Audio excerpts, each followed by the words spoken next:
Trade is war. Trade is not benign. It's a myth to say that trade is benign. That's because the Europeans think that trade has grown, has brought about development and growth in their countries. They assume that automatically, therefore, trade will bring development in Africa. It has not. Trade has been relentless war for 500 years against Africa, starting with slave trade, with colonial trade that decimated our economic structures. And then after our political independence, trade has destroyed whatever we had in terms of manufacturing and agriculture. I like the different way of thinking. It was not like you always have it like with the economic hard facts, but it was more a sort of like ideological thinking that we should rethink the whole way our society is shaped and the whole way that we actually think about the world, that we think about trade, that we think about growth. Free trade never ever existed. Never.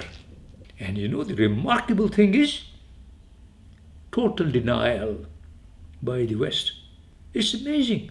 That kind of narcissistic myopia of Europe, who think in self-love that because it has worked for them, it will work for Africa. It's a narcissistic short-sightedness on the part of academics teaching in European universities who are telling their students that trade equals growth and equals development. That's utter nonsense.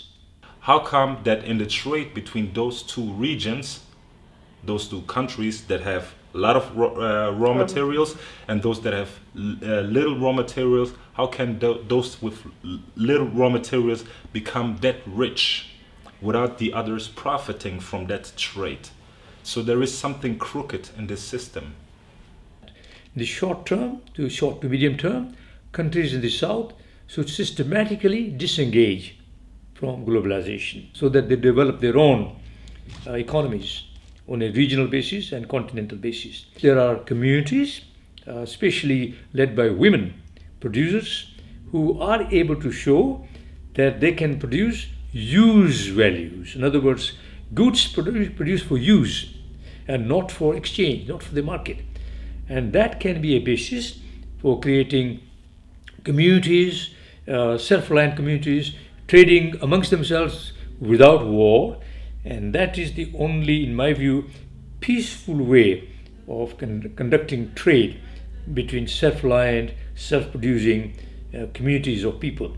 And that's why I call in my book, launching 1,000 boats in the ocean.